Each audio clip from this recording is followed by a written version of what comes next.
राम राम, नमस्कार नमस्कार। विराजी, प्रश्नकाल शुरू हो उसके पहले मैं दो सदस्यों को बधाई देना चाहूँगा। परसों 1 तारीख को गृह राज्य मंत्री जवाहर मैडम का जन्मदिन था। उन्होंने अपने को लड्डू खिलाए, उनको बधाई।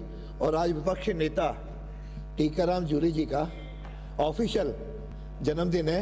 इनको भी अपनी ओर से बहुत बहुत शुभकामनाएं देता हूं, बधाई देता हूं। प्रश्नकाल सीएम साहब का भी 31 को था साहब। तो ये भी आज लड्डू खिलाए तो इनको भी दे देंगे। चलिए, प्रश्नकाल श्री संजीव कुमार।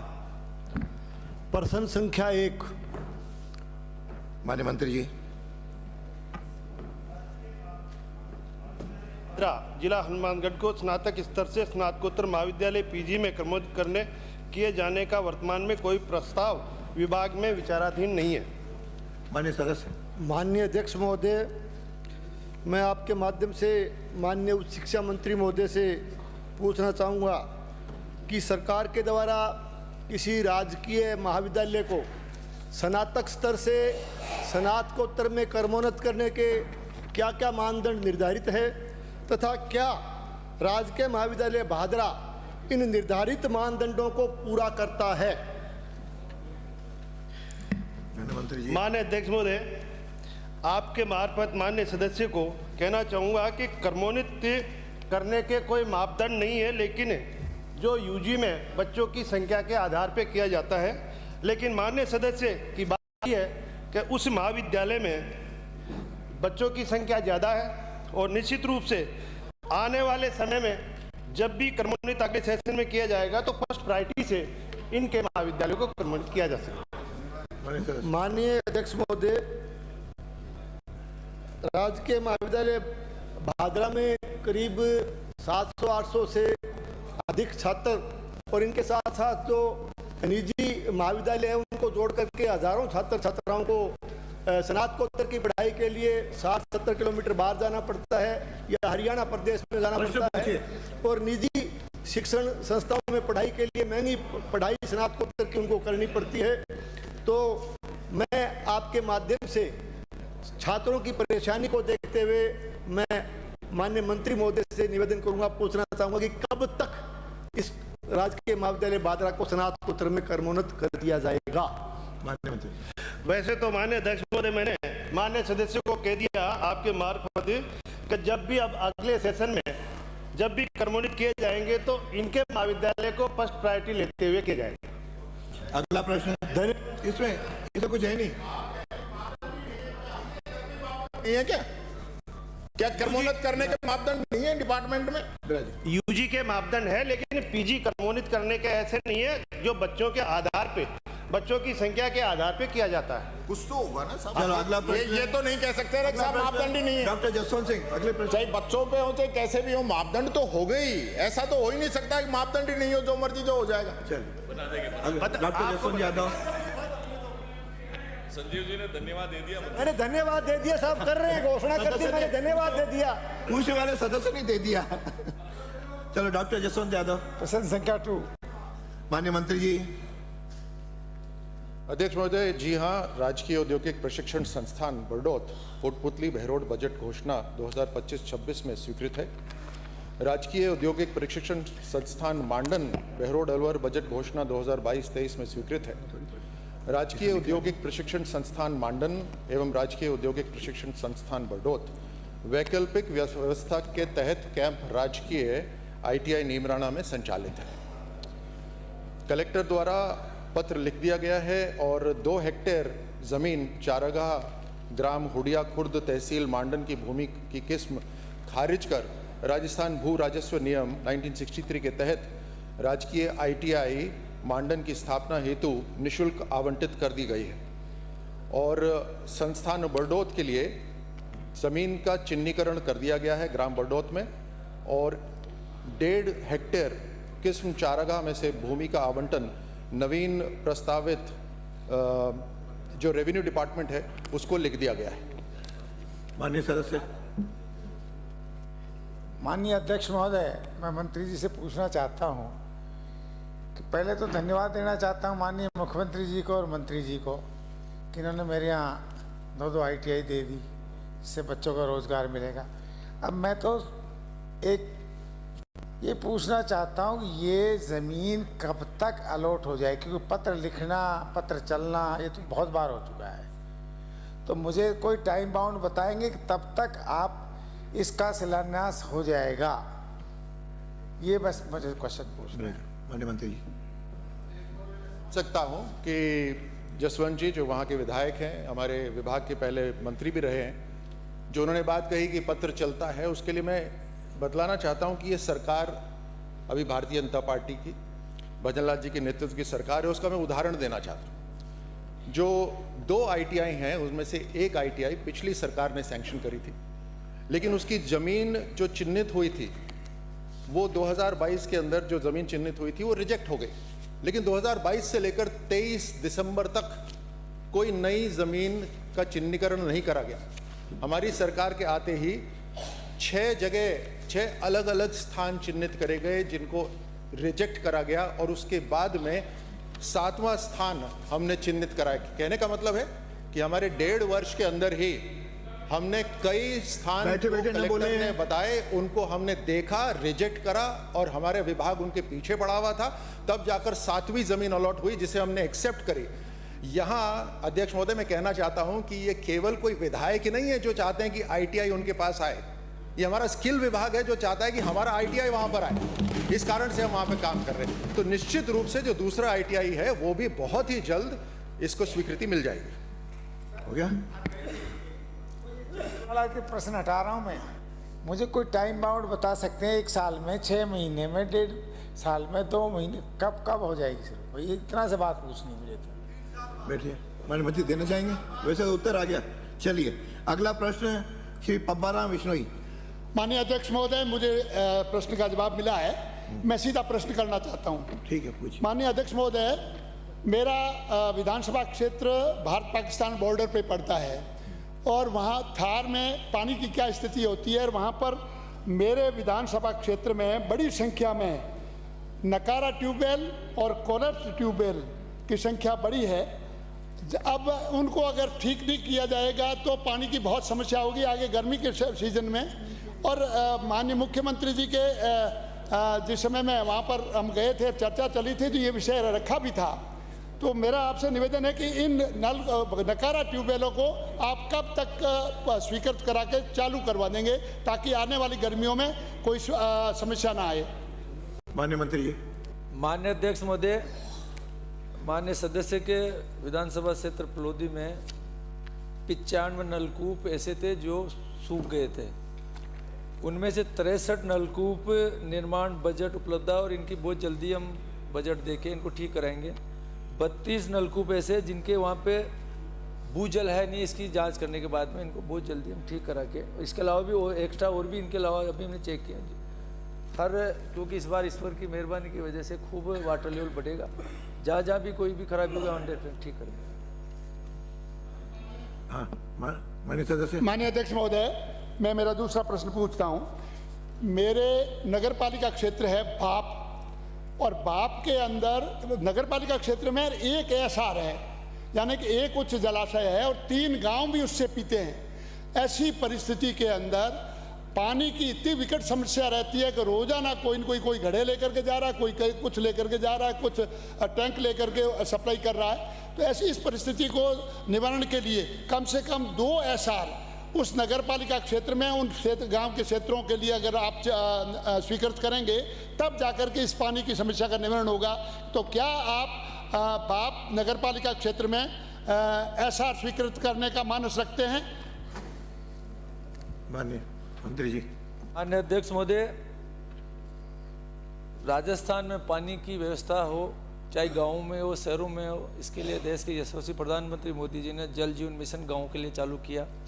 शहरों के लिए अमृत 2 योजना के तहत जितने भी पुरानी लाइनें थी जहाँ पे पानी आने वाले 2053 तक कैसे नियमित मिलता रहे, ये योजना चालू करी।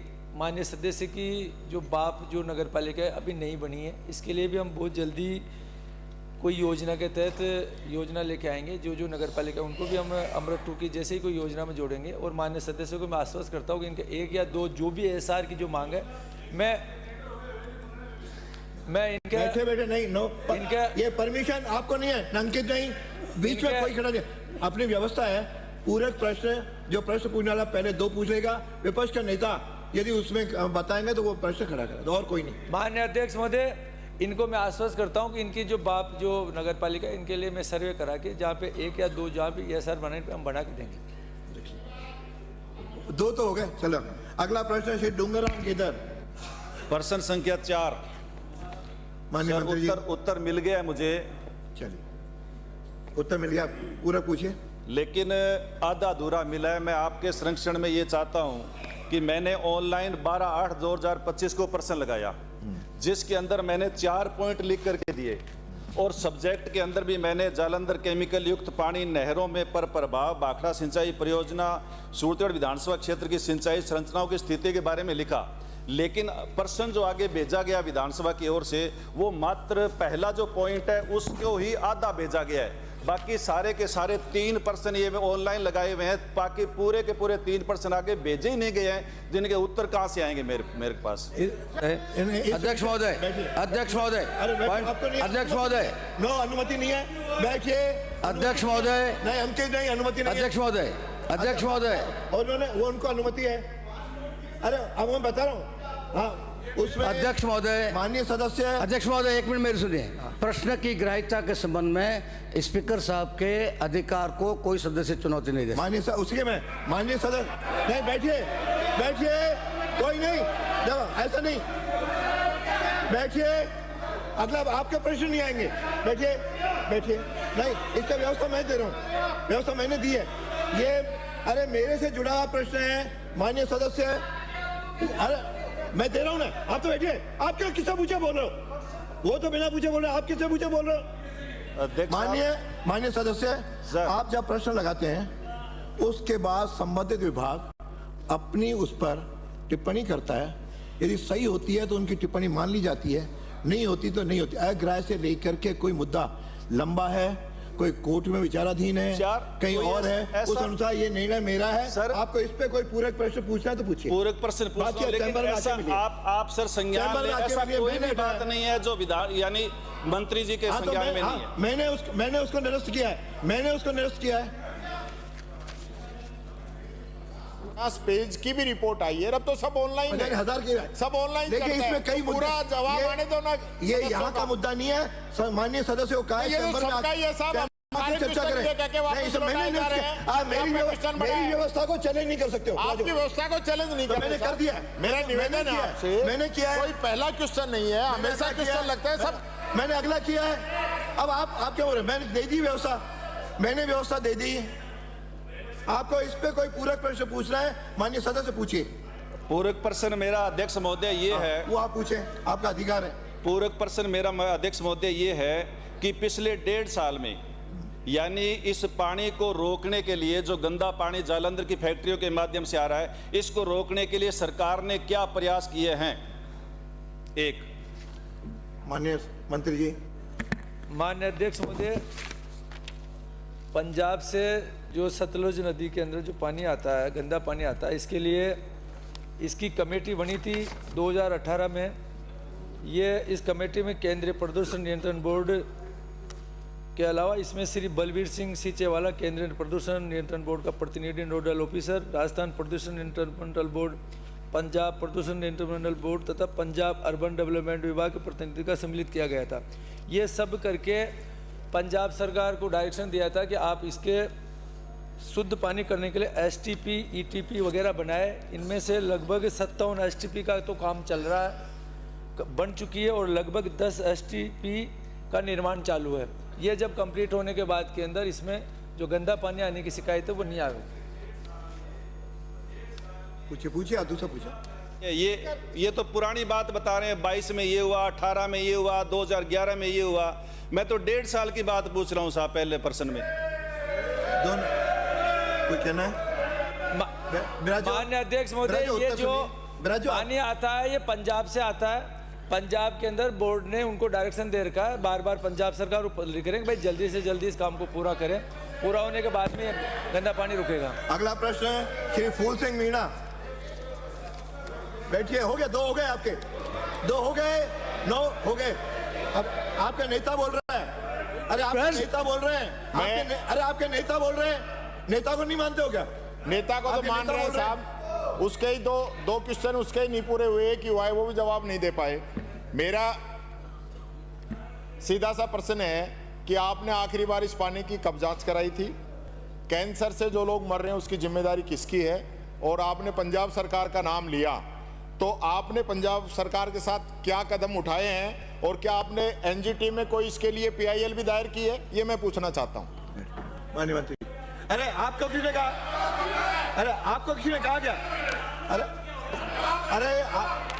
अरे मैं ये काम मेरा है, मैं रोक रहा हूं, आप बीच में क्यों बोल रहे हो?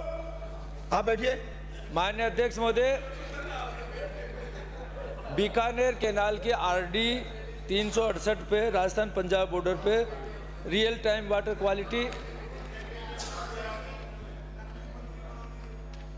RTWQMS से इंदिरा गांधी फीडर एवं बीकानेर कैनाल के माध्यम से राजस्थान की सीमा में प्रवेश करने वाले पानी के pH, water treatment, temperature, dissolved oxygen, biochemical oxygen demand, BOD chemical oxygen demand, COD dissolved ammonia nitrate and chloride parameter की ऑनलाइन सूचना प्रत्येक घंटे के अंतराल पर राजस्थान प्रदूषण नियंत्रण बोर्ड जयपुर एवं जल संसाधन कार्यालय हनुमानगढ़ में स्थापित कंट्रोल रूम में प्रदर्शित हो रहे हैं, जिसकी मॉनिटरिंग लगातार की जा रही है, जिसमें PHD को पेयजल हेतु सप्लाई किए जाने वाले रॉ वाटर के सभी पैरामीटर निर्धारित सीमा में पाए गए हैं। माननीय मुख्यमंत्री, चलिए अब प्रश्न उत्तर तो सुन लो। अरे उत्तर सुन, आप नहीं, आप बैठो। नो, आप बैठिए। पूरे तो पूछ लेने दो साहब, ये उत्तर तो सुन लो। पूछिए। जब मैं कह रहा हूँ प्रत्येक घंटे में इसकी जांच होगी, इसकी ऑनलाइन रिकॉर्डिंग चलती है, ऑनलाइन करें तो इससे ज्यादा हर घंटे में जांच करें आप, पर डे की नहीं, हर घंटे में जांच करें इसकी। चलिए अगला प्रश्न है श्री फूल सिंह मीणा। श्री फूल सिंह मीणा, प्रश्न संख्या 502। माननीय मंत्री जी। माननीय अध्यक्ष महोदय जी, बता दिया ना उनके पास जो उत्तर था, माननीय अध्यक्ष महोदय जी, खंड 1 जी नहीं, खंड 2 जी हाँ। वर्तमान में छात्रावासों में एक अधीक्षक का पद रिक्त है, जिसमें नजदीक छात्रावास में कार्यरत अधीक्षक को कार्य व्यवस्थार्थ अतिरिक्त चार्ज देकर सभी छात्रावासों में अधीक्षक लगाए गए हैं, ताकि छात्रों की उपस्थिति प्रभावित ना हो, तथा छात्रावासों में रसोई प्लेसमेंट एजेंसी के मार्फत से जॉब बेसिस पर लगे हुए हैं। खंड 3 जी हाँ, अनुसूचित क्षेत्र में स्थित आश्रम छात्रावासों के पुनरुद्धार हेतु संबंधित जिलों के जिला परिषद, उपायुक्त, जनजाति क्षेत्र विकास विभाग कार्यालयों के प्रस्ताव प्राप्त होने पर कार्यों की आवश्यकता उपलब्धता बजट उपलब्धता के आधार पर स्वीकृति जारी कर कार्य करवाए जाते हैं। अन्य सदस्य। अध्यक्ष महोदय, मंत्री महोदय से मैं आग्रह करता हूं कि जिन छात्रावासों में जो बिस्तर और टॉयलेट में कहीं कमी है तो उसके लिए आपने बताया कहीं कमी है तो हम करेंगे, उसके लिए धन्यवाद। प्रश्न मेरा पहला है, 2013 और 18 के बीच में बायोमेट्रिक मशीन चालू की थी, जो पूर्व सरकार में बंद हो गई है, अभी तक वो चालू नहीं हुई है। क्या मंत्री महोदय आपकी सरकार ने बंद की थी? 5 साल बंद रही है, 5 साल बंद नहीं हुई है।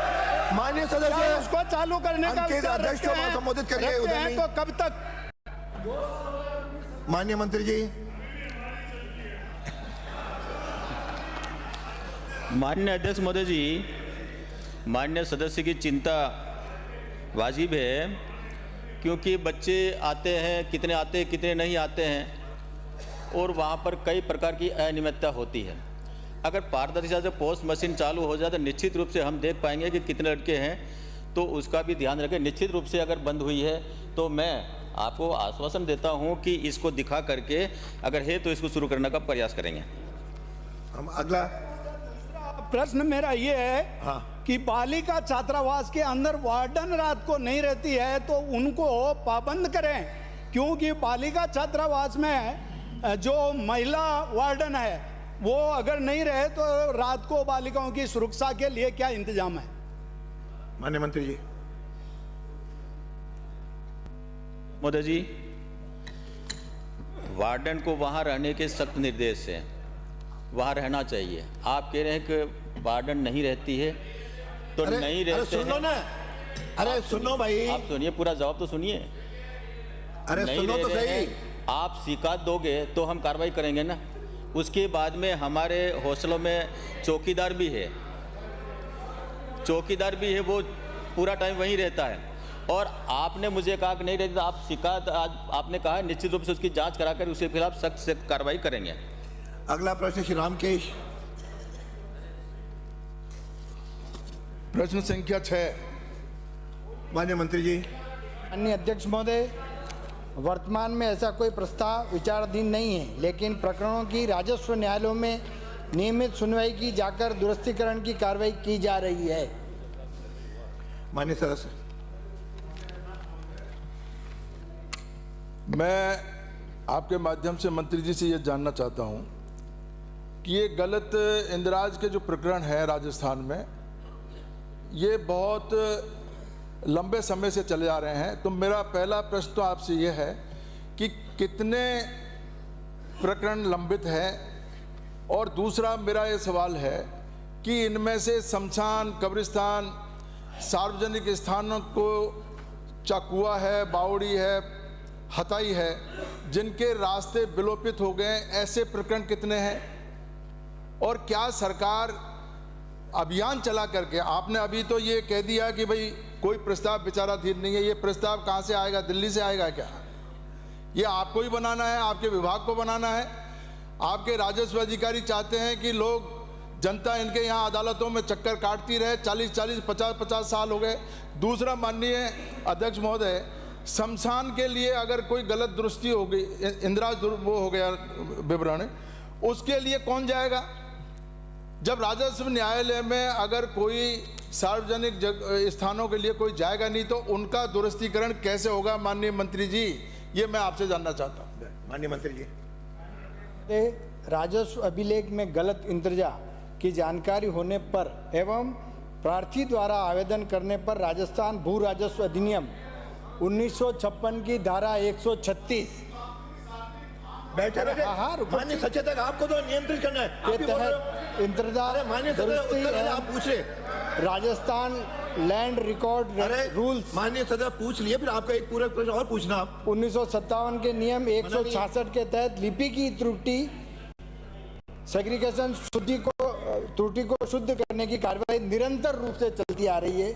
भू प्रबंधन विभाग द्वारा सर्वे, रिसर्वे, भू संक्रिया के माध्यम से राजस्व रिकॉर्ड में अपडेशन का कार्य किया जा रहा है। सर्वे के दौरान रही गलतियां के शुद्धिकरण को भू राजस्व अधिनियम की धारा 136 के अंतर्गत विभिन्न राजस्व न्यायालय उपखंड अधिकारी द्वारा दुरुस्त किया जा रहा है। वर्तमान में राजस्व अभियान चलाए जाने का कोई प्रस्ताव नहीं है, परंतु अगर ऐसी कोई भी स्थिति आए तो उसके लिए उपखंड कार्यालय के माध्यम से इसका निवारण किया जाएगा। अगला आप पूछे। रहा हूं कि ऐसे कितने प्रकरण आपके यहाँ लंबित हैं, और सार्वजनिक स्थानों से संबंधित अगर कोई प्रकरण है जिनमें कोई एप्लीकेंट नहीं है, शमशान से संबंधित, कब्रिस्तान से संबंधित, सार्वजनिक कुएं, सार्वजनिक रास्ते, जिनमें कोई एप्लीकेंट न्यायालय में नहीं जा रहा है, क्या उनका आप सरकार दुरुस्तीकरण नहीं करना चाहती? क्या जनता को इसी तरह तकलीफ में रखना चाहती है? क्या राजस्व न्यायालयों में इसी तरीके से 50-50 साल तक धक्के खाते रहेंगे लोग? आप क्यों खड़े हो रहे हैं? आप क्यों खड़े हो रहे हैं? आप क्यों खड़े हो रहे हैं? जवाब देने दीजिए ना मंत्री जी। आप क्यों बोल रहे हैं? आप क्यों बोल रहे हैं? क्या पूछ रहे हो? ये प्रश्न क्या आप है? तो देखो प्रश्न पूछ रहे हैं। नहीं है प्रस्ताव विचाराधीन, नहीं मान रहे मेरा कहना। ऐसे प्रकरण कितने लंबित है? सबसे ज्यादा डिस्टर्ब आज आप कर रहे हो। माननीय अध्यक्ष महोदय, अरे मंत्री जी को उत्तर मेरा, आप बैठिए, आपका प्रश्न आ गया, मंत्री जी उत्तर। मंत्री का उत्तर सुनो। महोदय, बोलिए। माननीय सदस्य ने जो सवाल किए हैं उसकी पूरी जानकारी आपके माध्यम से मैं पूरे सदन को, क्योंकि सूची अभी नहीं है, और आपके माध्यम से मैं माननीय सदस्य को और संख्या का प्रश्न आपने नहीं पूछा है, आपने क्या दुरुस्तीकरण पूछा? हाँ नाम उत्तर दे दिया, फिर भी मैंने 2 प्रश्न दिए। अगला प्रश्न है श्री हरि सिंह रावत। आपका प्रश्न, आपने प्रश्न ही 1 लाइन पूछी है, आपको 2 मैंने पूरे प्रश्न दे दिए। अरे आपको किसने कहा? अरे ये आपका काम नहीं है, जब आप अध्यक्ष बन जाना तब बात करना। एक मिनट आप 4, अरे आपको कहा किसने? आपको आना है तो आप अपना प्रश्न लगाइए। अध्यक्ष जी, आपको मना नहीं है। इन्होंने 4 खंड में पूछा था, आपके परमिशन से ही 3 खंड हटा दिए, सिर्फ 1 ही खंड रखा है, और 1 खंड का भी मंत्री जी जवाब नहीं दे पा रहे हैं। आप दे दिया, नहीं दे पाए। बैठिए, आप दोबारा दिलवा दो। माननीय, चलो दे दिया, हम मान लेते हैं, आप दिलवा दो, क्या दिया है हम सुन लेते हैं। आप दिलवा दो, हम सुन लेते हैं साहब। हो गया। अगला प्रश्न हरि सिंह रावत। अरे बैठे बैठे नहीं, हरि सिंह रावत। 1 to 7। माननीय मंत्री जी, माननीय मंत्री जी, अरे बैठिए। माननीय नेता प्रतिपक्ष विराजिए, विराजिए। माननीय अध्यक्ष महोदय, खंड 1 जी नहीं, नवगठित नगरपालिका भीम के कार्यालय के लिए नवीन भवन निर्माण के संबंध में कोई प्रस्ताव विचाराधीन नहीं है। खंड 2, वर्तमान में नगरपालिका भीम में कोई भी पद स्वीकृत नहीं है। नगरपालिका भीम में राजस्थान नगरपालिका प्रशासनिक एवं तकनीकी सेवा के साथ साथ अधीन सेवा के निम्न संवर्गों के पद सृजन स्वीकृत करने की कार्यवाही प्रक्रियाधीन है। 1 अधिशासी अधिकारी चतुर्थ, 1 सहायक राजस्व निरीक्षक, 1 कनिष्ठ अभियंता सिविल, 1 कनिष्ठ लेखाकार, 1 ठोस कचरा प्रबंधक, 1 वरिष्ठ प्रारूपकार, 1 वरिष्ठ सहायक, 1 कनिष्ठ सहायक, 2। वर्तमान में कार्य व्यवस्था के लिए श्री कृष्ण कुमार छावा को अधिशासी अधिकारी चतुर्थ के पद पर पदस्थापित किया गया है एवं निकटतम नगरपालिका देवगढ़ के कनिष्ठ अभियंता, वरिष्ठ सहायक एवं कनिष्ठ सहायक को अतिरिक्त कार्यभार दिया हुआ है। माननीय सदस्य। अध्यक्ष महोदय, मैं आपके माध्यम से मंत्री महोदय पूछना चाहता हूं कि ये प्रक्रिया कब तक पूरी कर ली जाएगी। दूसरा अध्यक्ष महोदय, नगरपालिका भीम पूर्ववर्ती सरकार ने केवल वोट हासिल करने के लिए आनन फानन में केवल घोषणा मात्र कर दी थी, जिसे सभी नवीन नगरपालिकाओं की स्थिति एक जैसी है। तो अध्यक्ष महोदय, मैं आपके माध्यम से मंत्री महोदय पूछना चाहता हूं कि आप द्वारा दर्शाए गए पद कब तक सृजित कर दिए जाएंगे, यदि हाँ तो कब तक, नहीं तो क्यों नहीं। माननीय मंत्री जी। माननीय अध्यक्ष महोदय, मैं माननीय अध्यक्ष सदस्य को बताना चाहूंगा कि नगरपालिका भीम नवगठित नगरपालिका है, जिसका गठन दिनांक 10/7/2023 को किया गया था। वर्तमान में नगरपालिका कार्यालय पुराने ग्राम पंचायत कार्यालय में ही संचालित है।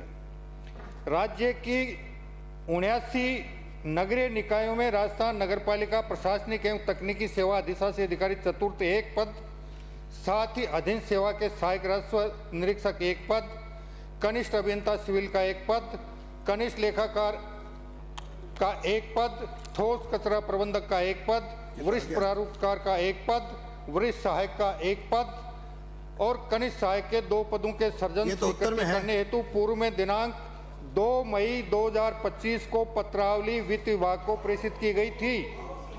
उक्त पत्रावली पर वित्त विभाग द्वारा आपत्ति लगाकर पत्रावली विभाग को लौटा दी गई थी। वित्त विभाग द्वारा लगाई गई आपत्तियों के निस्तारण पश्चात पुनः दिनांक 25 अगस्त 2025 को वित्त विभाग को भिजवाई गई, जो वर्तमान में वित्त विभाग के स्तर पर ही विचाराधीन है। वर्तमान में नगरपालिका भीम में कोई भी पद स्वीकृत नहीं है। कार्य व्यवस्था के लिए जैसा मैंने बताया हमने लगा रखा है। जैसे ही वित्त विभाग से स्वीकृति आएगी हम आपकी नगरपालिका के साथ साथ बाकी नगरपालिकाओं में भी कर्मचारियों का पदस्थापन कर देंगे। हो गया। अगला प्रश्न है श्री रोहित बोहरा। माननीय मंत्री जी। मेरे को जवाब मिल गया है सर। चलिए बिराजो, पूरा प्रश्न। मंत्री जी भाई अब अगला उत्तर मिल गया। उत्तर पढ़ने के मैं चाहता हूं सदन के सामने सारा जवाब आए। अरे माननीय मंत्री जी, अपने व्यवस्था है, यदि सदस्य कहता है कि उत्तर आ गया तो उनका भी पूरे प्रश्नों का अधिकार है। स्थिति सदन के सामने आए तो अच्छा रहेगा। माननीय अध्यक्ष महोदय, आप राजो, अब अपने उत्तर में जो कुछ देना आप दे देना। ऐसा नहीं भाई, जो है व्यवस्था। मंत्री जी, सर मेरा पहला सप्लीमेंट्री में पूछना चाह रहा हूं, 22 अगस्त 2025 को आपने न्यू कनेक्शन जो स्मार्ट मीटर से आप कर रहे थे उसकी अनिवार्यता आपने खत्म करी। क्या आपने ये सिर्फ नगर निगम और पंचायत चुनाव को देखकर करी है? और इसी में उस कंपनी का क्या होगा जिसको आपने 14,000 करोड़ के टेंडर दिए हैं, उस कंपनी का क्या होगा? ये आप बताएं कि अनिवार्यता आप सिर्फ इलेक्शंस तक खत्म कर रहे हैं या परमानेंटली खत्म कर रहे हैं? ये आश्वासन देंगे आप सदन में? आप तो माननीय मंत्री जी आप बोलिए, जो आपको बोलना बोलिए। माननीय पूरा उत्तर दीजिए आप। माननीय अध्यक्ष महोदय, प्रदेश में 2020 में integrated power development scheme IPDS और national smart grid mission NSGM योजना के तहत स्मार्ट मीटर लगाने का कार्य प्रारंभ किया एवं भारत सरकार द्वारा परिवर्तित RDSS की क्रियान्वित हेतु प्रदेश के तीनों निगमों की कार्य योजना की को तत्कालीन सरकार। आप पूरा प्रश्न सुनिए, मैं वो भी जवाब दूंगा, आपके प्रश्न का भी जवाब दूंगा। माननीय सदस्य, आपके प्रश्न का भी पूरा जवाब दूंगा। जो कुछ कहना होगा उत्तर तो सुनना पड़ेगा। मैं प्रदेश के तीनों निगमों की कार्य योजना का तत्कालीन सरकार के मंत्रिमंडल द्वारा दिनांक 21 मार्च 2022 को स्वीकृत करते हुए अनुमोदन किया गया, जिसके पश्चात RDSS जो सप्लीमेंट्री पूछा है उसका जवाब दे दिए तो सबके पास आ गया। मंत्री आपके कारनामे भी सामने आने चाहिए ना, मैं सारा ही जवाब दे रहा हूं ना, आप सुनो तो सही। तो आपने पूछ लिया, जवाब देना मेरा काम है, मैं पूरा जवाब दूंगा आपका। बोरा जी तो पहले और आपने हमें बात ही कराई है करने के लिए, बैकग्राउंड को बताएंगे। की सरकार है वो करा रही है, हमने ये पूछा ही नहीं जो बता रहे। अरे जो पूछा है सप्लीमेंट्री में पूछा है, प्रश्न में तो पूछा है ना। अध्यक्ष जी आपकी व्यवस्थाओं को चैलेंज कर रहे हैं।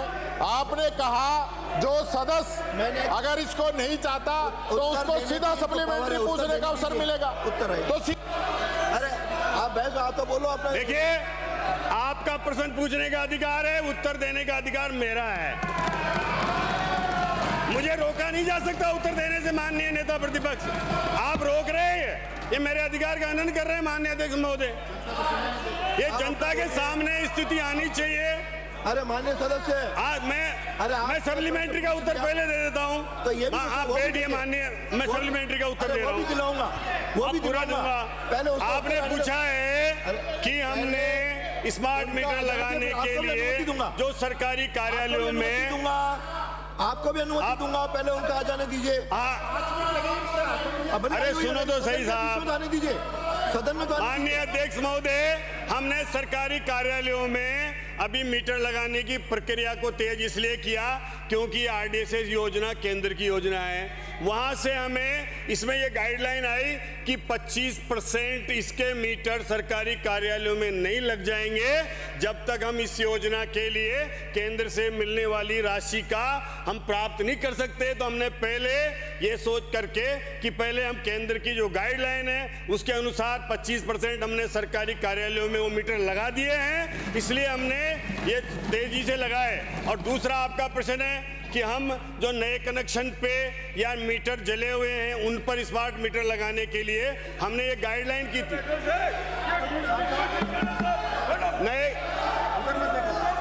हम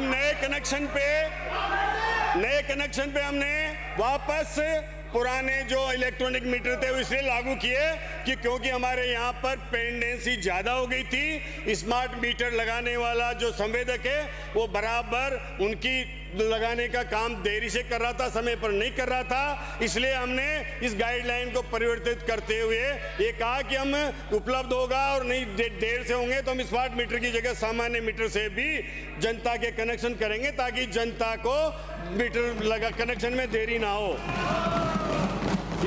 अब राजो अब दूसरा पूरा सर मुझे आपका संरक्षण चाहिए। दूसरा सर एक सेकंड, मेरे को आपका संरक्षण चाहिए। दूसरा पूरा प्रश्न है सर, मेरे को आपका संरक्षण चाहिए।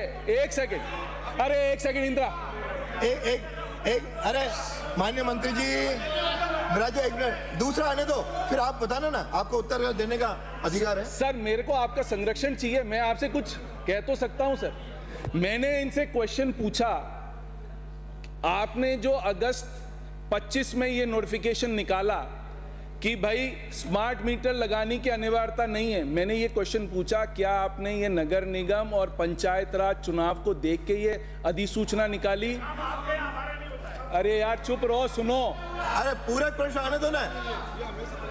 और सर दूसरा मेरा ये इसी में ये क्वेश्चन था कि उस कंपनी का क्या होगा, क्योंकि उसने तो टेंडर ले लिया, आप उसको ऑर्डर नहीं दोगे, वो कोर्ट में जाएगा, आर्बिट्रेशन में जाएगा, सरकार का नुकसान होगा, उसका कौन जिम्मेवार होगा? देखिए आप या तो मेरा मान्य साहब आपके मंत्री को तो बोलने दो। आप पूछ रहे हैं आपके मंत्री को तो बोलने दो। स्मार्ट मीटर लग रहे हैं वो स्मार्ट मीटर नगर निगम और इनमें स्मार्ट मीटर ही लगे हैं, इनमें कोई मतलब सामान्य मीटर नहीं लगे हैं। और जो मीटर नए कनेक्शनों पर हमने कहा है कि सामान्य मीटर से भी कनेक्शन करेंगे तो वो अभी तात्कालिक है। जब हमारे पास स्मार्ट मीटर की पर्याप्त उपलब्धता होगी तो उनको भी बदला जाएगा, उनको हम रोक नहीं रहे हैं। लेकिन अगर कनेक्शन जल्दी देना है तो फिर इसके लिए उनको अलाउ किया है, ना कि स्थायी रूप से अलाउ किया है। एक सेकंड माननीय माननीय सचेतक महोदय, तीसरी बार कह रहा हूँ आप खड़े हो, कृपया आगे से। अब एक मिनट आप पूरा मौका मिलेगा ना आपको, मैं अध्यक्ष जी निवेदन करूंगा, एक बार पूरी बात तो सुन लो। दो हो गए, अब आपके ये पूछेंगे। देखिए दे रहा हूँ साहब, इन्होंने जो है तो दूसरा पूछने में सर आपका उत्तर पूरा सुन लो। मंत्रिमंडल के द्वारा 21 मार्च 2022 को ये योजना स्वीकृत की गई थी और इसी के साथ साथ इन्होंने इसके टेंडर प्रक्रिया के लिए जो काम भी प्रारंभ किया, इन्हीं के कार्यकाल में ये टेंडर प्रक्रिया प्रारंभ हुई, जिसको हमने केवल आगे बढ़ाने का काम किया है। ये इन्हीं के कार्यकाल में इसमें स्मार्ट मीटर की योजना में जो ये पैकेज थे 10, उसके टेंडर 16 जनवरी 2023 को आमंत्रित किए गए हैं। उस आपने आमंत्रित किए, फिर उस पर उच्च न्यायालय के स्थगन से फिर ये रोक लगाई और 10/10/23 को रोक हटने के बाद पुनः ये प्रक्रिया प्रारंभ हुई, जिसको हम आगे बढ़ा रहे हैं। हो गया, दो हो गए। नहीं सर, मैंने एक पूछा है सर, एक पूछा है सर, आप पूछो, हो गए दो। सर एडवांस स्मार्ट मीटर में अभी तक आप बिल, एक सेकंड, स्मार्ट मीटर से अभी तक आप बिल हमारे से पहले 2 महीने में चुकवाते थे। जो नॉर्मल मीटर का बिल था पहले हम 2 महीने में चुकाते थे, अब नॉर्मल में अब आपने कर दिया 1 महीने में जनता को बिल चुकाना है इलेक्ट्रिसिटी का। क्या ये है ही नहीं स्मार्ट मीटर में जो आपके भारत सरकार की थोपी हुई योजना है स्मार्ट मीटर की, आपने हमारा पैसा रोका? क्या आप एडवांस पैसा लेंगे पब्लिक से?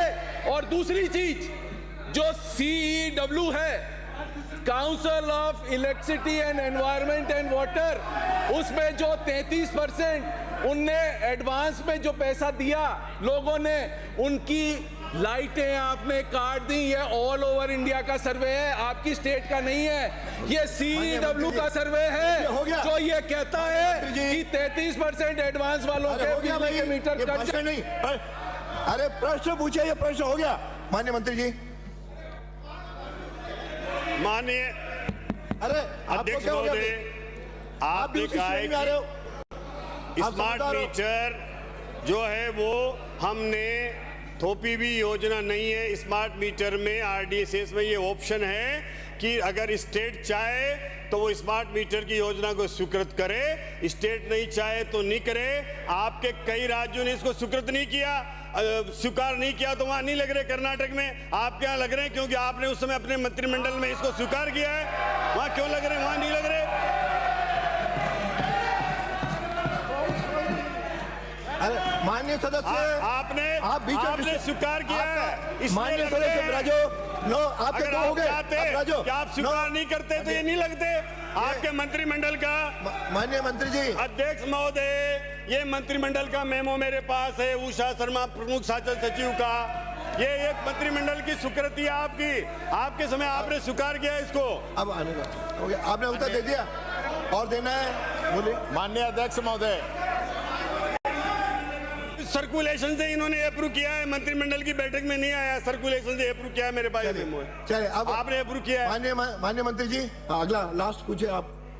ये तो फिर उत्तर आप भी देना, उत्तर आपको देना है। माननीय अध्यक्ष जी, ये बिजली आने से पहले ही स्मार्ट मीटर में करंट आ जाता है। कोई नहीं बोलेगा, आपका नेता बोल रहा है तो ही बोल रहे हो। कोई नहीं बोल रहा, ये इधर ही बोल रहे हैं, ये यही बोल रहे हैं, यही बोल रहे हैं। मैं तो ये कह रहा हूँ अध्यक्ष जी, बिजली आने से पहले इस मीटर में करंट आ जाता है।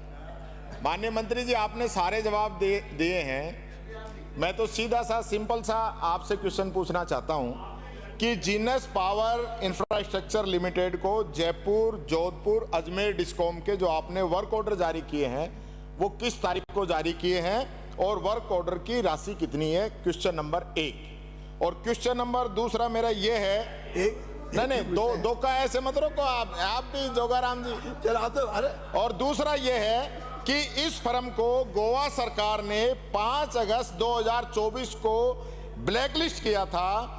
तो जो ब्लैकलिस्ट होने वाली फर्म है वो टेंडर की शर्तों के अनुरूप उसका जो है वर्क ऑर्डर कैंसिल करना चाहिए था, तो वो आप करेंगे या नहीं करेंगे? सीधा सा क्वेश्चन मेरा ये है, आप जवाब। माननीय मंत्री जी। माननीय अध्यक्ष महोदय, बोलने दो भाई।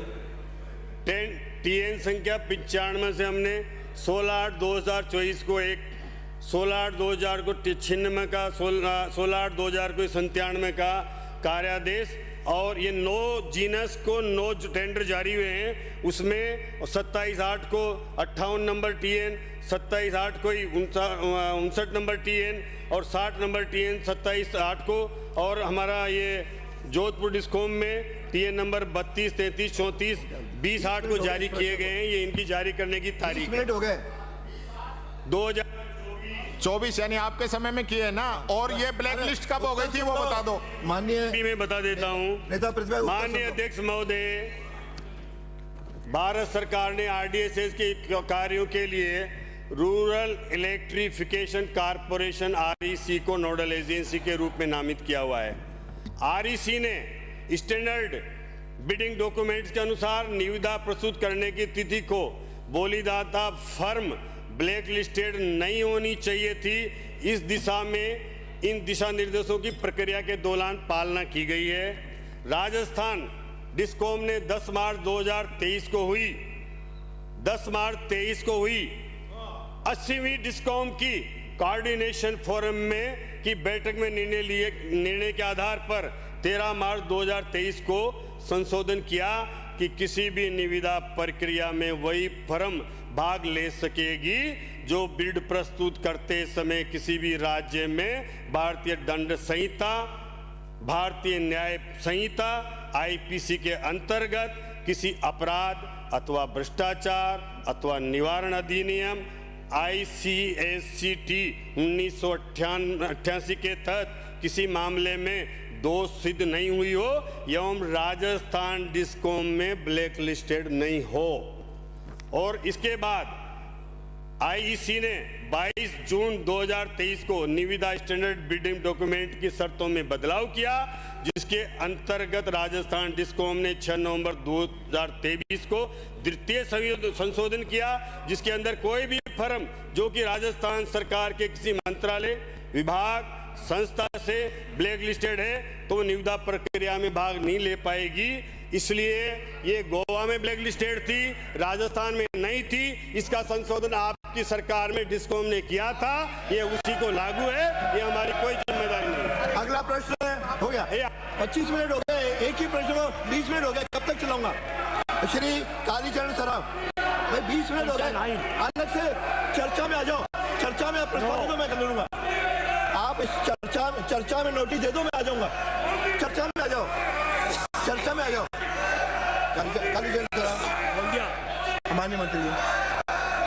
माननीय अध्यक्ष महोदय, प्रदेश के लाइसेंस शुदा एग्रीगेट से प्राप्त सूचना अनुसार प्रदेश में पब्लिक ट्रांसपोर्ट हेतु कैब का कंपनी मार एवं जिलेवार विवरण परिस्थिति 1 पर संलग्न है। विभाग द्वारा 15/7/2013 को ब्लैक लिस्ट होने के बाद में वर्क ऑर्डर दिया कि नहीं दिया, मंत्री जी बताएं। ब्लैक लिस्ट होने के बाद में वर्क ऑर्डर दिया कि नहीं दिया, बताएं मंत्री जी। 2013 को ब्लैक लिस्ट होने के बाद में सरकार ने वर्क ऑर्डर दिया। 30 मिनट हो गया। एग्रीगेटर वाहनों के लिए विभाग द्वारा प्रत्यक्ष से किराया निर्धारित नहीं किया गया है। विभाग द्वारा एग्रीगेटर को अनुमति दिए जाने एवं उनके ऊपर प्रभावी नियंत्रण करने के संबंध में दिनांक 25/11/2016 को राजस्थान और demand information technology based transportation by public service vehicles 2016 जारी किए गए हैं। उक्त नियमों के आधार पर वर्तमान में एग्रीगेटर्स को अनुमत किया जाता है। सड़क परिवहन एवं राजमार्ग मंत्रालय भारत सरकार द्वारा दिनांक 1/7/2025 को मोटर व्हीकल एग्रीगेट गाइडलाइन 2025 को जारी की गई है। मोर द्वारा जारी गाइडलाइन का अध्ययन कर राज्य में गाइडलाइन बनाने की कार्रवाई प्रक्रियाधीन है।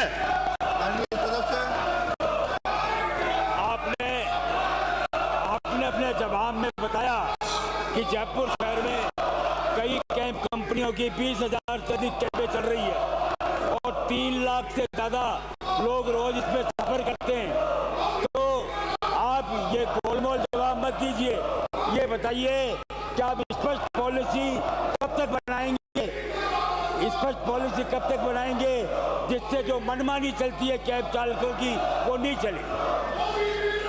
माननीय अध्यक्ष महोदय, सड़क परिवहन एवं राजमार्ग मंत्रालय भारत सरकार द्वारा जारी रेंट ए कैब स्कीम 1989 तथा परिवहन विभाग राजस्थान द्वारा जारी रेंट ए बाइक पॉलिसी 1997 व राजस्थान बाइक टैक्स पॉलिसी 2017 में उल्लेखित प्रावधानों के तहत कैब कंपनियों को अनुमानित किए जाने की कार्रवाई की जाती है। परिवहन विभाग राजस्थान द्वारा तकनीकी आधारित परिवहन जन सेवा वाहन नियम 2016 जारी किए जाते हैं। उक्त नियमों के तहत वर्तमान में एग्रीगेटर्स को अनुमत किया जाता है। विभाग द्वारा ऑटो रिक्शा के किराया निर्धारण के संबंध में दिनांक 15/7/2013 को अधिसूचना जारी की गई थी तथा दिनांक 13/8/2007 को टैक्सी कैब, दिनांक 8/4/2013 को प्रीपेड टैक्सी कैब का किराया निर्धारण किया गया है। एग्रीगेटर वाहनों के लिए विभाग द्वारा प्रत्यक्ष किराया निर्धारण नहीं किया गया है। अब सड़क परिवहन एवं राजमार्ग मंत्रालय भारत सरकार द्वारा दिनांक 1/7/2025 को मोटर व्हीकल एग्रीगेटर्स गाइडलाइन 2025 जारी की गई है। उक्त गाइडलाइन के आधार पर विभाग द्वारा एग्रीगेटर पॉलिसी 2025 जारी किए जाने की कार्रवाई प्रक्रियाधीन है। नवीन एग्रीगेटर पॉलिसी जारी होने के पश्चात एग्रीगेटर कैब कंपनी के वाहनों हेतु प्रत्यक्ष से किराया निर्धारित किया जा सकेगा। एग्रीगेटर कैब कंपनी लाइसेंस प्राप्त किए जाने हेतु ऐसी कंपनियों को न्यूनतम 50 मोटर कैब अथवा अन्य वाहनों की स्थिति में न्यूनतम 25 वाहन आवश्यक है। रेंट एंड कैब स्कीम में न्यूनतम 50 मोटर कैब जिसमें 50% वातानुकूलित वाहन आवश्यक है। राजस्थान बाइक टैक्सी पॉलिसी 2017 में न्यूनतम 1 दुपहिया वाहन आवश्यक है। Rent a motor cycle scheme में न्यूनतम 5 दुपहिया वाहन आवश्यक है। आपने पूछा ये कब तक, लेकिन जल्दी ही इसका पोर्टल भी बन जाएगा, पॉलिसी भी बन जाएगी और जल्दी आने वाले 3-4 महीने में इसका करा दिया जाएगा। गोपीचंद मीणा, प्रश्न संख्या 85। माननीय मंत्री जी।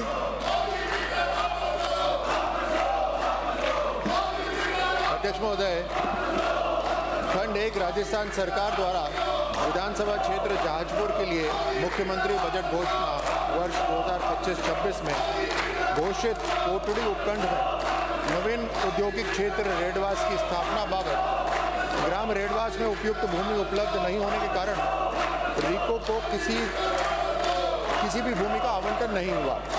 इसके अतिरिक्त ग्राम कोदिया की 20 हेक्टेयर भूमि चिन्हित की गई है, जिसके आरक्षण आवंटन की कार्रवाई प्रक्रियाधीन है।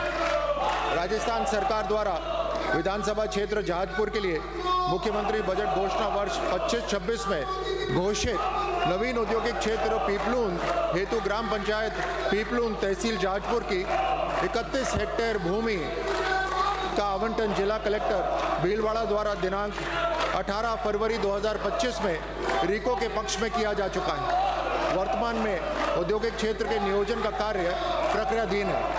नियोजन पश्चात औद्योगिक क्षेत्र की स्थापना हेतु प्रशासनिक एवं वित्तीय स्वीकृति जारी की जाएंगी। राजस्थान सरकार द्वारा विधानसभा क्षेत्र जहाजपुर के लिए मुख्यमंत्री बजट घोषणा वर्ष 25-26 में घोषित नवीन औद्योगिक क्षेत्र पंडेर हेतु ग्राम गुलाबपुरा पटवार मंडल टिटोड़ी तहसील जहाजपुर की 19 हेक्टेयर भूमि का आवंटन जिला कलेक्टर भीलवाड़ा द्वारा 7 फरवरी 25 को रीको के पक्ष में किया जा चुका है। उक्त औद्योगिक क्षेत्र की स्थापना हेतु प्रशासनिक एवं वित्तीय स्वीकृति जारी कर दी गई है। माननीय सदस्य।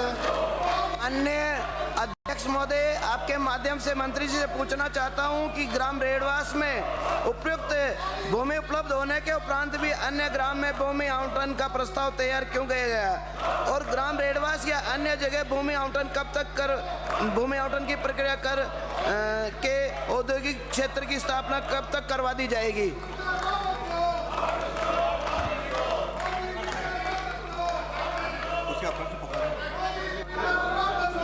अध्यक्ष महोदय, मैं आपके माध्यम से हमारे विधायक साहब को कहना चाहता हूं कि जमीन का जो चिन्हीकरण होता है किसी भी जिले के अंदर, उसकी जिम्मेदारी वहां के रेवेन्यू विभाग के पास होती है, लेकिन हमारी कुछ शर्तें होती हैं। औद्योगिक विभाग एक ऐसी जगह होना अनिवार्य है जहां से उद्योग हो सके।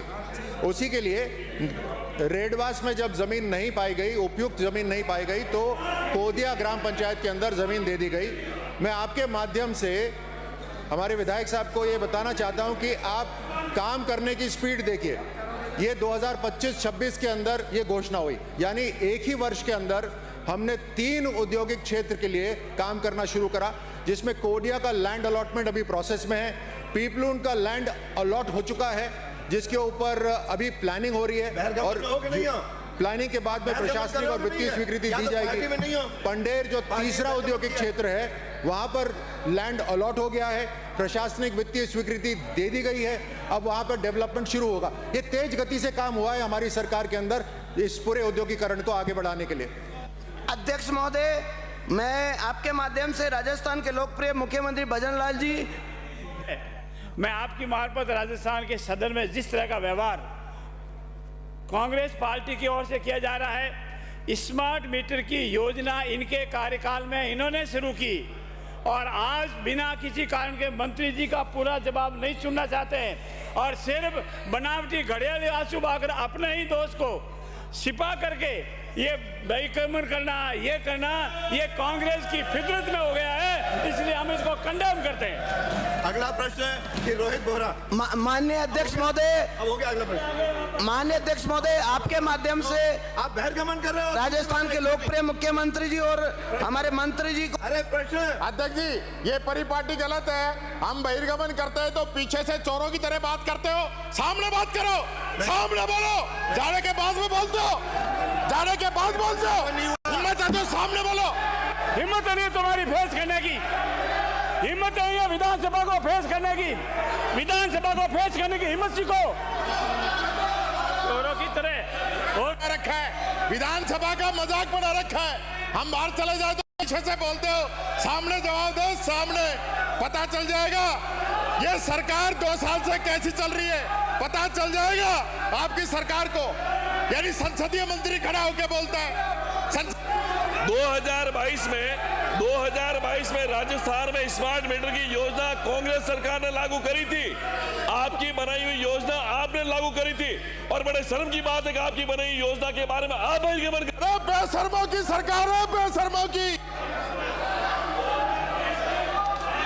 के समय लागू हुई थी, आपकी सरकार के समय लागू हुई थी योजना। कहां गए थे उस समय, कहां गए थे उस समय 2022 में? कहां गए थे आप लोग, कहां गए थे आप लोग उस समय जब आपने कांग्रेस सरकार के समय लागू हुई थी योजना? ये आज हमारे मंत्री का जवाब है।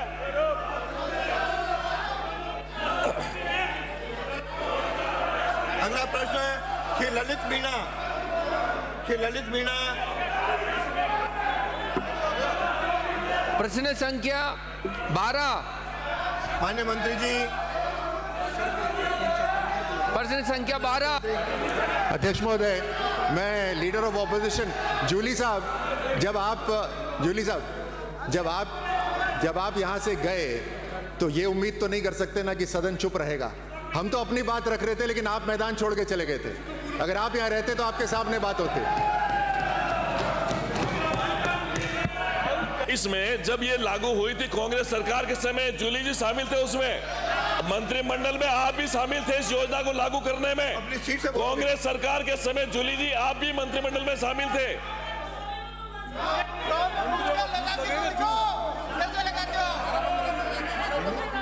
इनका बंद जो भी हल्ला जिस समय बचेगा बंद होगा।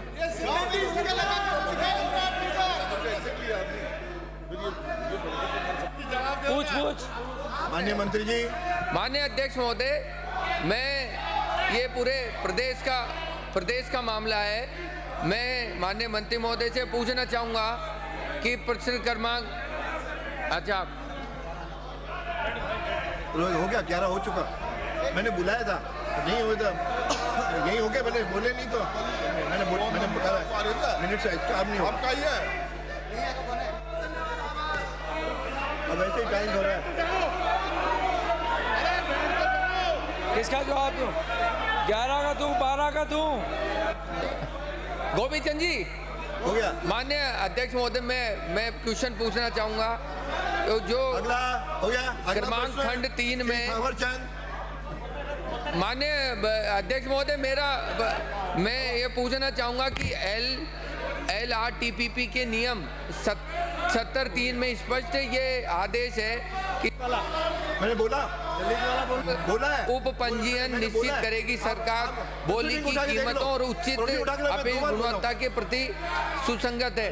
मेरे विधानसभा क्षेत्र में लगभग जो कार्य हो रहे हैं उसमें 52% बिलो, आमदी सिंचाई परियोजना का 38% बिलो, हत्यादह का लगभग नहर का जो 43% बिलो और भोये लहनीकट का 42% जो बिलो टेंडरिंग हो रहे हैं पूरे प्रदेश में। मेरा अध्यक्ष महोदय, मंत्री जी से निवेदन है सरकार से कि हम जो ये काम करा रहे हैं इनमें आप कोई समिति बनाकर, कोई कमेटी बनाकर पूरे प्रदेश में जो जो बिड हमारी होती है उसमें अनबैलेंस बिड जो जमा होती है उससे कोई फायदा नहीं होता और गुणवत्ता बहुत कम होती है। उसमें हम अपन सरकार के माध्यम से कमेटी बनाकर उसको दोबारा रिटेंडरिंग कराने का या कोई नियमों में संशोधन करने का विचार रखते हैं क्या? माननीय अध्यक्ष महोदय, माननीय सदस्य ने वास्तव में बहुत बड़ी चिंता जाहिर की है। क्योंकि जब कभी एक टेंडर डालते हैं तो उस वक्त जिसकी कैपेसिटी सिर्फ एक टेंडर के लिए होती है, बाकी 7 में डालने में से वो कम से कम 50 टेंडर भी ले सकता है। इसमें कई चीज़ें हैं, इसकी वजह से कई कॉन्ट्रैक्टर जिसकी कैपेसिटी बहुत कम होती है वो ज़्यादा ले लेते हैं। इसके लिए मैं माननीय सदस्य से भी सबसे सुझाव लेने के लिए मैं कमेटी बना रहे हैं। आरटीपीपी एक्ट के अंदर हम क्या संशोधन कर सकते हैं कि जिसकी वास्तव में जितनी कैपेसिटी वही ले, क्योंकि एक समय पे टेंडर डालने पे कई ज़्यादा टेंडर वो ले लेता है, न्यूनतम आ जाता, फिर वो काम नहीं कर पाता। ये समस्या पीएचईडी में, इरिगेशन में सभी विभागों को मारी है। इसके लिए ये राजाखेड़ा के अंदर जो मान्य सदस्य की इनकी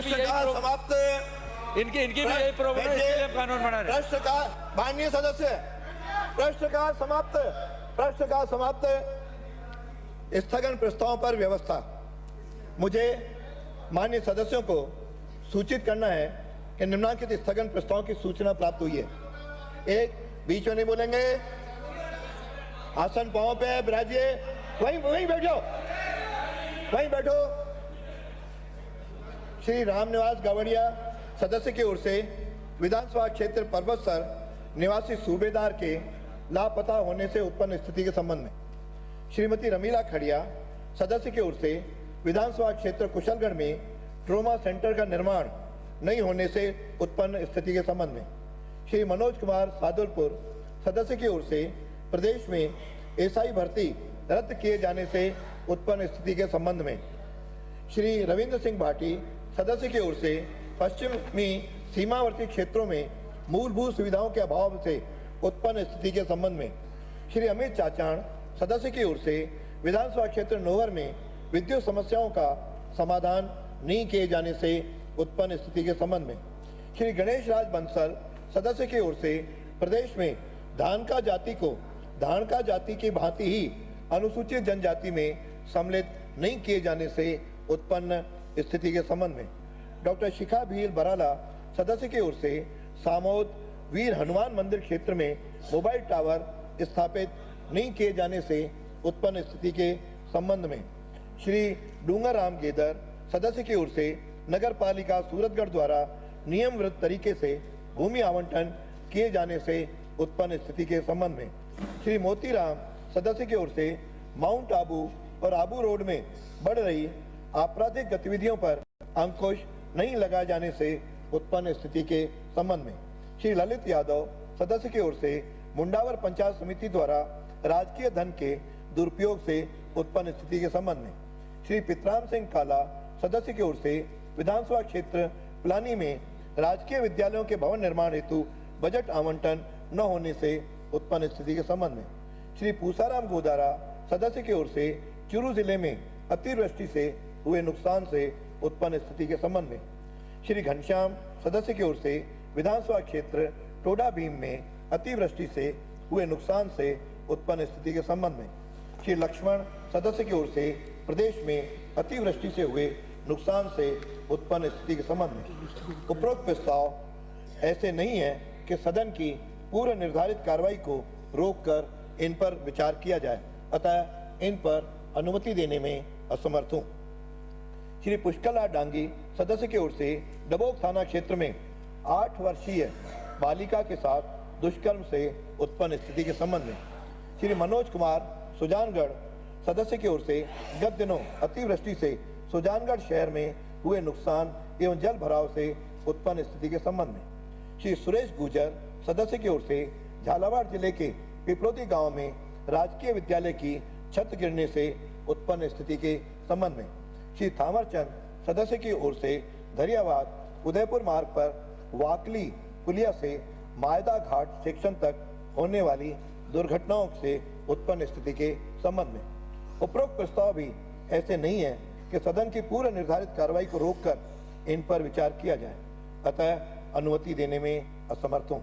फिर भी माननीय सदस्य श्री पुष्कला डांगी, श्री मनोज कुमार सुजानगढ़, श्री सुरेश गुर्जर एवं थावरचंद को उनके प्रस्ताव की विषय वस्तु पर 2-2 मिनट बोलने की अनुमति होगी।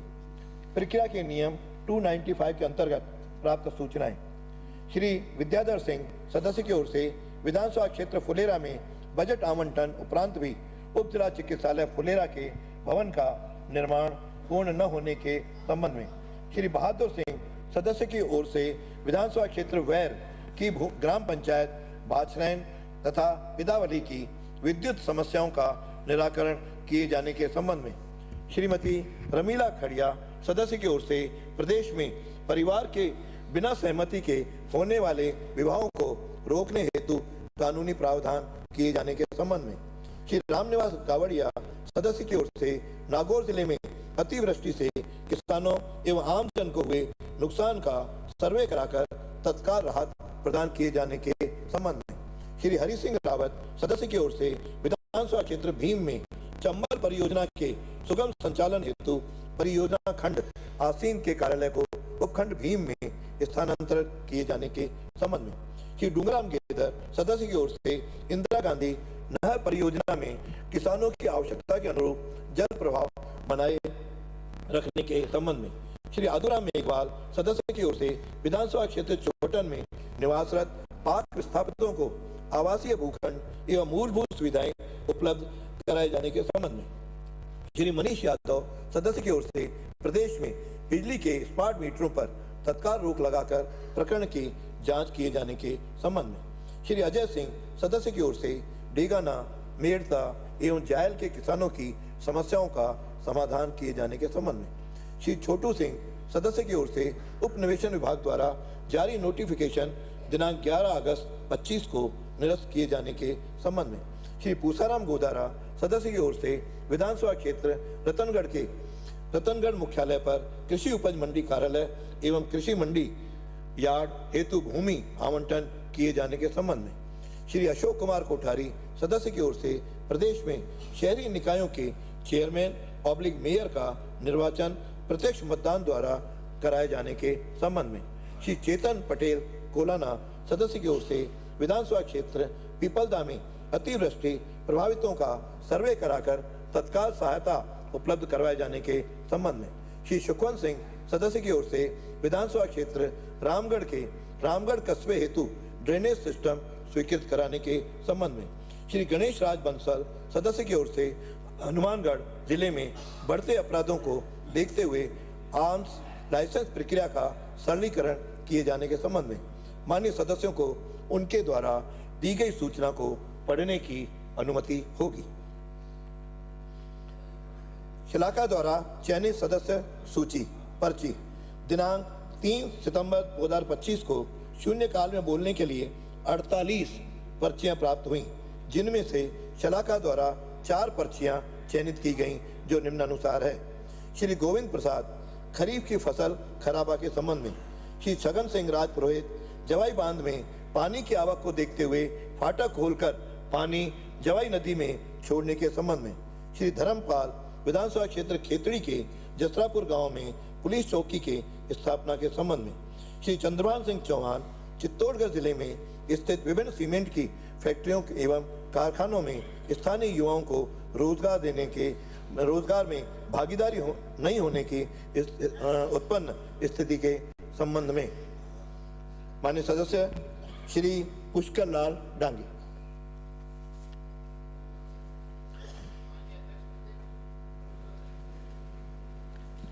डबोक थाने से मात्र 500 मीटर दूर एक अवैध रूप से दारू की दुकान चलती है। वहाँ रात को कुछ व्यक्तियों ने नशा किया और एक 8 साल की नाबालिग बच्ची थी, उसके साथ कुकर्म किया, बेहोश हो गई। रात को 12 बजे उसके परिवार के लोग हॉस्पिटल लेके गए। सुबह उसके परिवार के लोगों ने थाने के बाहर बड़ी शांतिपूर्वक तरीके से प्रदर्शन किया और उन्होंने अपने न्याय की मांग की।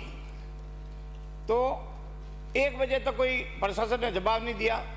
कुछ लोग थे जो आक्रोशित होकर पुलिस के ऊपर पथराव किया। कुछ लोगों के गाड़ियाँ भी टूटी, पर जो निर्दोष लोग थे 39, जिनकी कोई गलती भी नहीं थी, उसके परिवार के लोग, उनके ऊपर मुकदमा करके उनको जेल के अंदर डाल दिया। आज वो 10 दिन से जेल के अंदर बंद है। तो मेरा निवेदन है आपसे कि अवैध रूप से दुकान चल रही थी, दोषी कौन है? थाने से 500 मीटर महज दूर उसका जिम्मेवार कौन है? और गलत तरीके से निर्दोष लोगों को जेल में डाल दिया, 39 लोगों को अभी भी वो जेल में बंद है। ऐसी धारा लगी है जिनकी 1% कोई गलती नहीं है। तो मेरा तो सरकार से यही निवेदन है जो निर्दोष लोग हैं उनके लिए आप व्यवस्थित कार्रवाई करवावे और जो दोषी लोग हैं उनके खिलाफ कार्रवाई करें और जो लोग इस अवैध रूप से दारू की दुकान चलाने में सक्रिय है उनके खिलाफ जो भी अधिकारी है उसके खिलाफ आप जांच करवावे, ये मेरा निवेदन है। श्री मनोज कुमार सुजानगढ़। अब हो गया, इसमें बोलते नहीं, इसको कोई जवाब नहीं, आज तक नहीं हुए।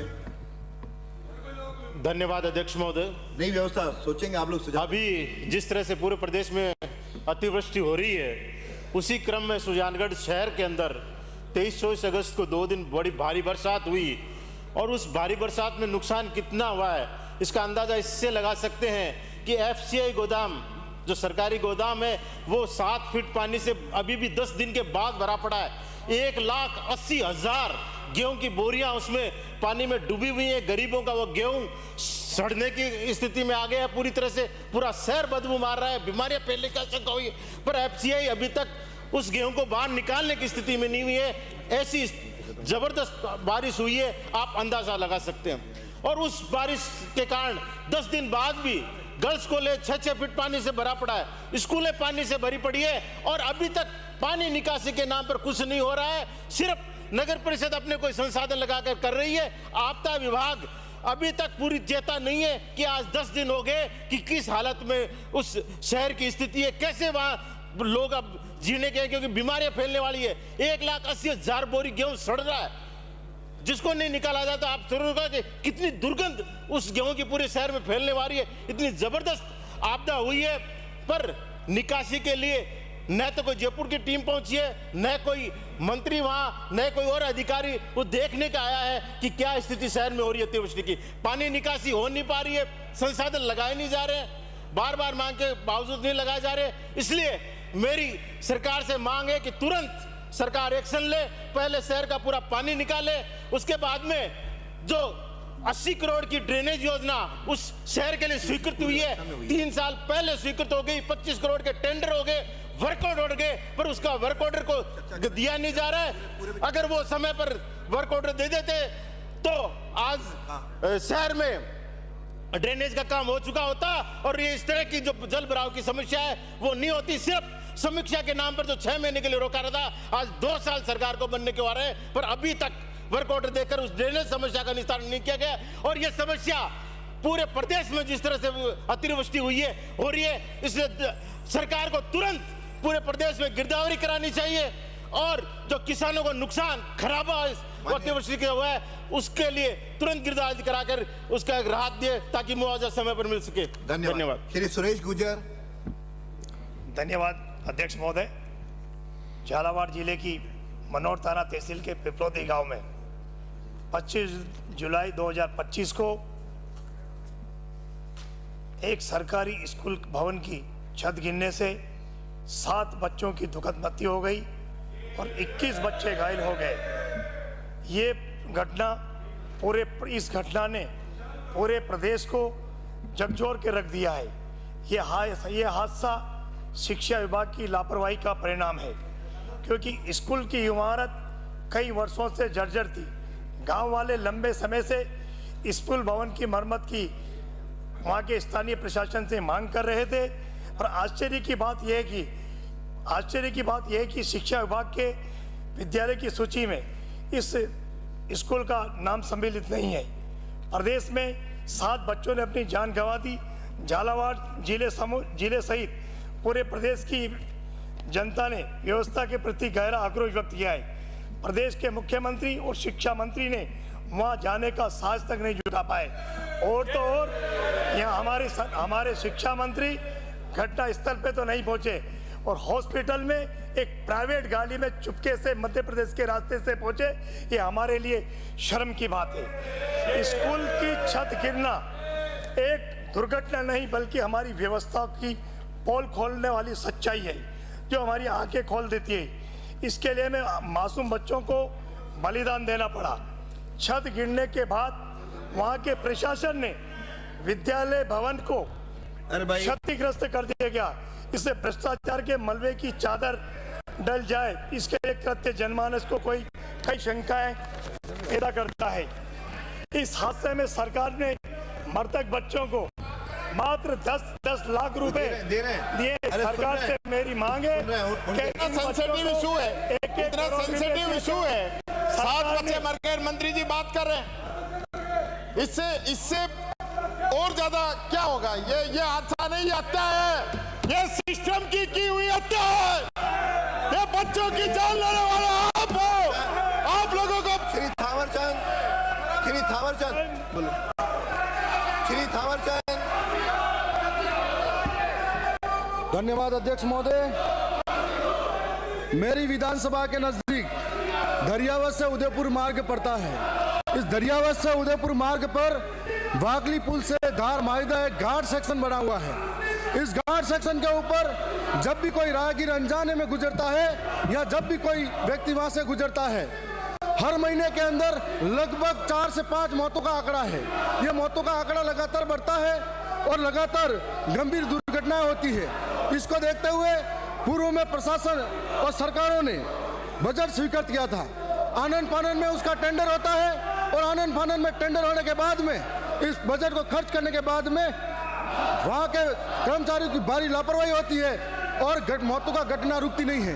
कल ही मेरी विधानसभा के पिपलिया गांव के लोग जब सावरा जी के अंदर दर्शन करने जा रहे थे, इस तरह की फिर से एक दुर्घटना हुई और उनमें से एक जना इस दुनिया। मैं मां प्रकृति से दुआ करता हूं कि उनकी आत्मा को शांति दे, लेकिन सरकारों से उम्मीद करता हूं ये मौतों का आंकड़ा लगातार बढ़ता नहीं जाए और इस तरीके के साथ में जो लोग जान गंवा रहे हैं उनके लिए ठोस कदम उठाया जाए, अतिरिक्त बजट दिया जाए, सड़कों को चौड़ी राह का रास्ता मिले। और ये मौतें किसी के लिए इम्पोर्टेंट इसलिए भी है कि कोई वहां से दूर प्रदेश से आकर उन सड़कों पर के व्यापारी जाता है, जब उनकी लाशें घर जाती है तो उनका परिवार होता है।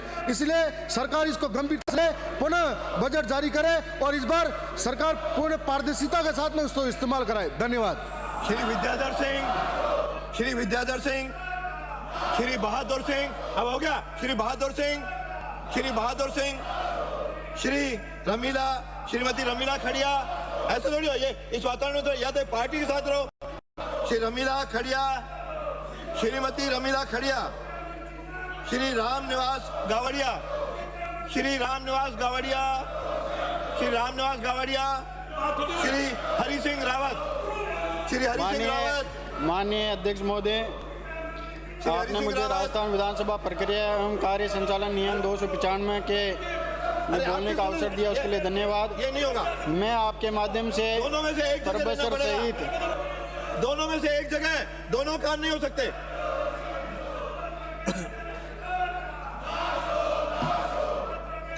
श्री हरि सिंह रावत, श्री डूंगरराम गेदर, श्री आदूराम मेघवाल,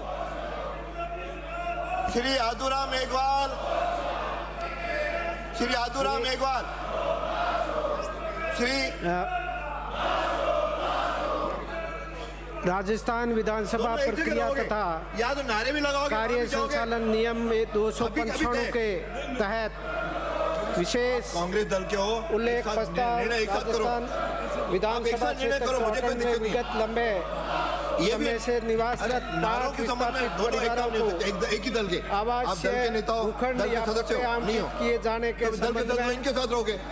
अध्यक्ष महोदय, इंडिविजुअल थोड़ी जाएगा। विषय में लेख है कि मेरे निर्वाचन विधानसभा क्षेत्र 64 में इंडिविजुअल नहीं जाता कोई, या तो दल लंबे दशकों से हजारों की संख्या में पाक विस्थापित परिवार सीटों में जाओ, आबादी भूमि मैं अनुमति दे दूंगा। गोचर भूमि या अन्य सुरक्षित जगहों पर निवासरत है। यहाँ भी करो। भारत पाक 1971 युद्ध के शिमला समझौता की शर्तों के अनुसार भारत द्वारा पश्चिमी भाग पर कब्जा किए गए क्षेत्र को वापस लेना पड़ा। उस समय पाकिस्तान में निवासरत हजारों परिवारों ने अपना स्रोत त्याग कर भारत भूमि पर आ बसे।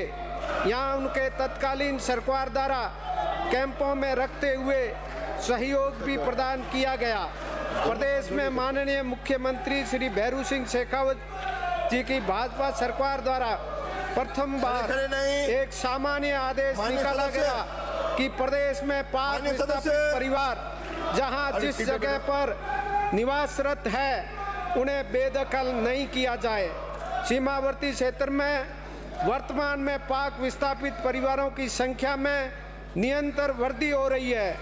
प्रधानमंत्री आवास योजना के तहत कई परिवारों ने आवास तक बना दिए हैं, परंतु उन्हें अभी तक आवासीय भूखंड या पट्टे आवंटित नहीं किए गए हैं। प्रदेश के माननीय मुख्यमंत्री जी भजन लाल जी शर्मा जी एवं माननीय पंचायती राज मंत्री जी से निवेदन रहेगा कि विधानसभा क्षेत्र चौहटन में विगत लंबे समय दशकों से गोचर आबादी भूमि या अन्य सुरक्षित स्थान पर निवासरत पाक विस्थापित परिवारों को आवासीय भूखंड अथवा पट्टे आवंटित किए जाए, साथ ही उन्हें शिक्षा, चिकित्सा, स्वास्थ्य, पेयजल, विद्युत आपूर्ति जैसी अन्य मूलभूत सुविधाओं का उचित लाभ प्रदान किया जाए। धन्यवाद। श्री मनीष यादव, श्री मनीष यादव, श्री मनीष यादव, श्री अजय सिंह, श्री अजय सिंह, श्री अजय सिंह, श्री छोटू सिंह, श्रीमान छोटू सिंह, छोटू सिंह।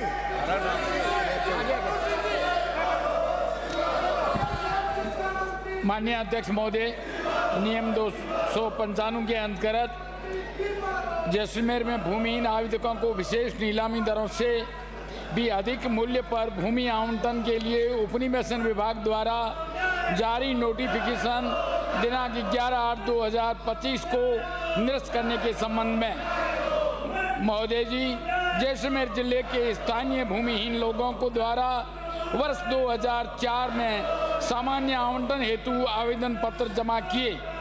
वर्षों के प्रयास के बाद सरकार ने दिनांक 24/6/2025 को सामान्य आवंटन के लिए समय सारणी जारी कर लंबित फाइलों में 15 अक्टूबर 2025 तक आवंटन करने के निर्देश दिए गए हैं।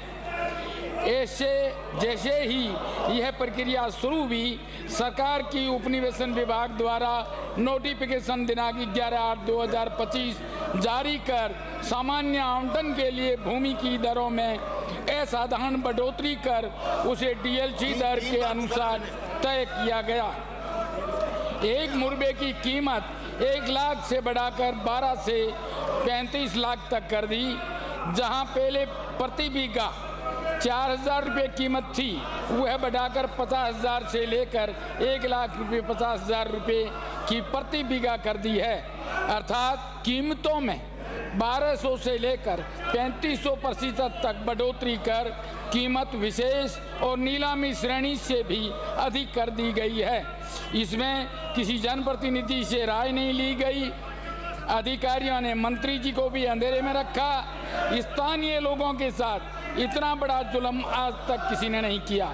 मेरा सदन के माध्यम से सरकार से अनुरोध है कि आज ही सरकार नोटिफिकेशन दिनांक 11/8/2025 को तुरंत वापस लें और दोषी अधिकारियों की जवाबदेही तय करें। धन्यवाद।